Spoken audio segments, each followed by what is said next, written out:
Halo 4 Forward Unto Dawn is it's a web series. To put it simply, it's 5 episodes, each about 15 minutes in length. We're going to start distributing in October, just before the game comes out, and it'll be the 5 weeks leading up to and around launch. And effectively, it's a primer for the Halo universe. It's a great piece of standalone drama. You don't have to be a fan of Halo to understand the story that we're telling in this. And in fact, one of the reasons for doing it is to give people an on-ramp into the Halo universe, so they can take this somewhat daunting fiction that they've maybe heard about or been curious about and jump right in and learn a little bit about the origins of the universe, the origins of some of our heroes, including the Master Chief, and the origin of the story and universe that Halo is. Forward Unto Dawn as a title is a little bit misleading, so there will be a snapshot of life on the, some pastiche of life on the Forward Unto Dawn, but really it was just a perfect phrase to capture the spirit of what these kids are going through and where they are, and the hope that comes from that, because it's a pretty dark story and a lot of very, very bad things happen to very good people, but ultimately it's a tale of redemption and hope, and that's what the best stories are. So Halo 4 Forward Unto Dawn is essentially an origin story for a lot of the human Covenant conflict. It's an origin of the human Covenant conflict. It's an origin in some ways of the Chief himself, and Lasky is another origin story that we're able to tell in this format. And we don't want to spoil the story, but he's going to become important later on in the universe.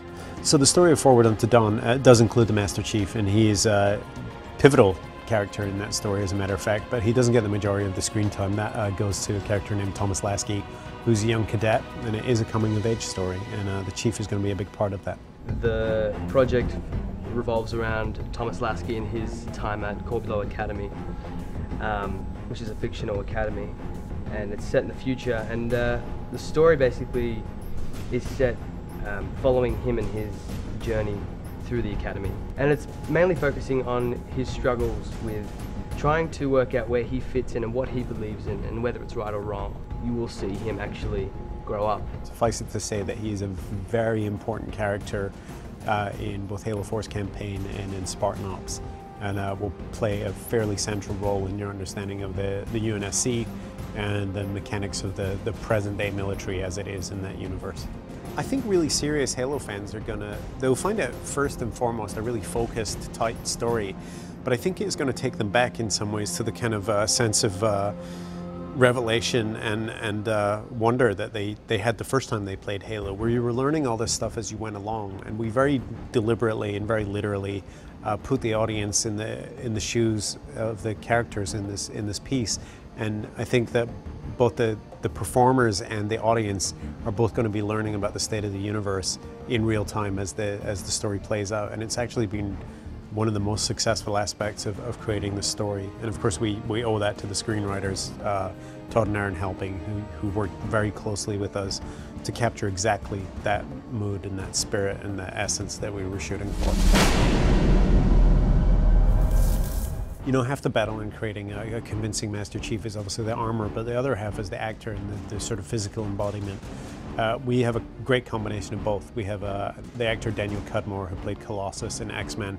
Huge, tall, lean, muscular, fits the suit perfectly, and is also very good physically. When you see him moving, it doesn't look cumbersome. It looks like it's a part of his skin, and that's a vital part of how the Chief is supposed to move. From the video games, he is that sort of staple character, but in this series, it's really about me helping out some young cadets and sort of inspiring a young cadet who becomes something greater. Cadet Lasky, he looks up to him. I think he is quite inspired by his presence.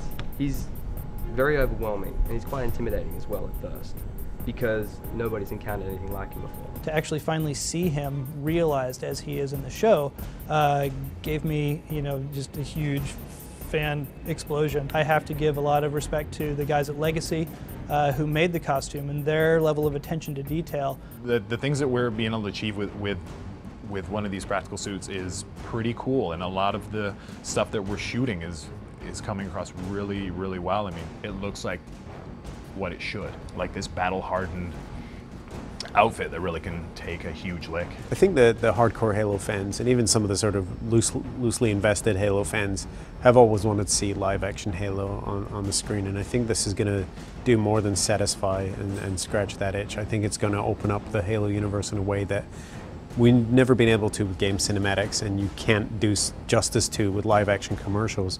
It's a real story with real heart, and I think people are really going to love it.